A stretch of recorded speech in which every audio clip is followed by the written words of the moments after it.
오늘은 세교 파라곤 입주 시점에 매매 전세 월세 시세가 어떻게 형성될지 예상해보는 시간을 가져보겠습니다. 파라곤 단지는 비교 대상 단지가 라센트와 라포레입니다. 호반 라포레는 23년 6월 30일 준공되었고 현재 3년차 아파트입니다. 전용 면적은 30평형부터 39평형까지 총 4가지 타입으로 867세대입니다. 현재 매매되는 거래 시세 보시면 전용 면적 84제곱미터 기준으로 5억 중후반대에 거래가 되고 있습니다. 전세 시세는 3억 5천 전후로 시세가 형성되어 있습니다. 월세 시세는 평균 보증금 5천만 원에 월차임은 120에서 130 정도 형성되어져 있습니다. 호반섬의 라포레는 24년도에 18건, 25년도에 39건이 전세 월세로 계약이 체결되었습니다. 2년차 돌아오는 시점은 27년 7월에서 8월부터 시작해서 하반기입니다. 당분간 해당 단지는 전세 월세 물량이 시장에 나오는 물량이 적을 것으로 예상됩니다. 다음으로 호반섬의 라센트 단지 살펴보겠습니다. 전용 면적 33평형과 41평형으로 총 세대수는 897세대입니다.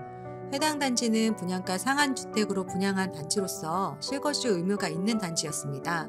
2024년 3월 19일에 법이 개정이 되면서 실거주 의무 기간은 최초 입주 가능일로부터 3년간 유예해주는 법이 개정이 되었습니다.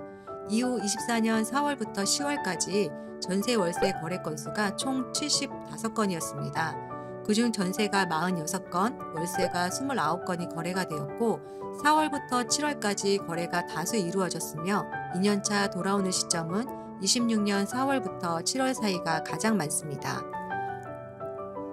호반섬의 라센트는 26년 상반기에 2년차가 도래가 되면서 이 기간 내에 전세 월세를 주었던 임대인 소유주분들은 해당 단지에 입주를 해야 하는 상황이 돌아옵니다. 기존에 거주하셨던 분들은 부득이하게 퇴거를 해야 하고 소유주분들은 전입 이사를 해야 합니다. 그렇다면 그 퇴거하는 수요는 어디로 이동을 해야 할까요?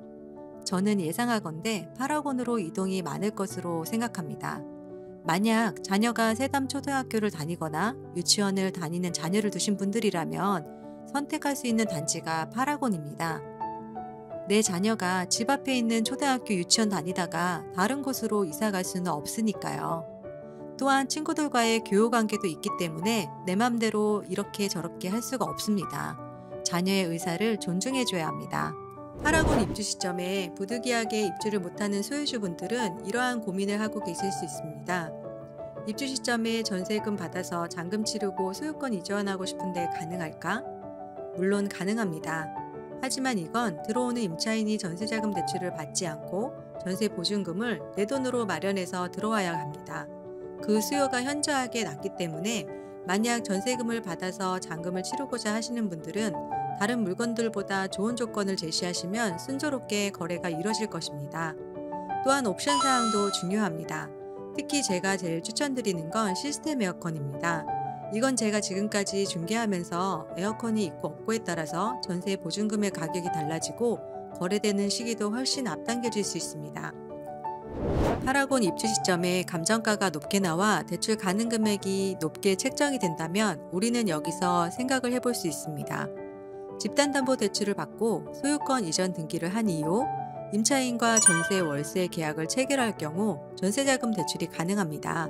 임차인과 전세 계약을 체결하고 기존에 대출받은 금액을 전액 상환하고자 하실 경우 대출 상환 시 중도상환 수수료가 발생됩니다.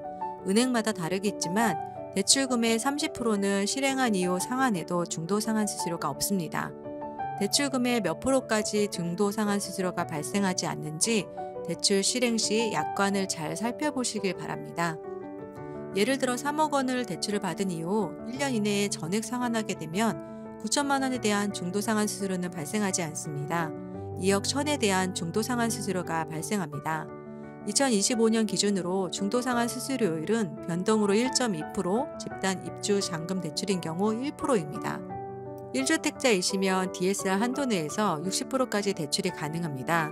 이건 현재 규정이고 연말이 다가올수록 은행에서는 대출을 조일 가능성이 큽니다. 또한 시중의 은행 규정에 따라서 어느 은행은 되고 안 될 수 있습니다. 자세한 한도나 대출 가능 금액은 입주하는 시점에 좀 더 정확히 파악이 가능합니다. 주변 시세가 있으니 8억 원 단지는 감정가액이 높게 나올 것으로 예상됩니다. 해당 단지 분양가가 확장비 포함해서 평균치로 계산해보면 4억 6천에서 7천 정도였습니다. 입주 시점에 대출 가능 금액을 확인해 보시고 자금 계획을 잘 세우셔서 지금까지 살펴본 주변 매매, 전세, 월세 시세와 입주 시점 주변 단지 시장에 나와 있는 물량을 보시고 판단해 보시길 바랍니다. 지금까지 세교 810 코너 나이스 박 소장이었습니다. 다음번엔 다른 영상으로 찾아뵙겠습니다.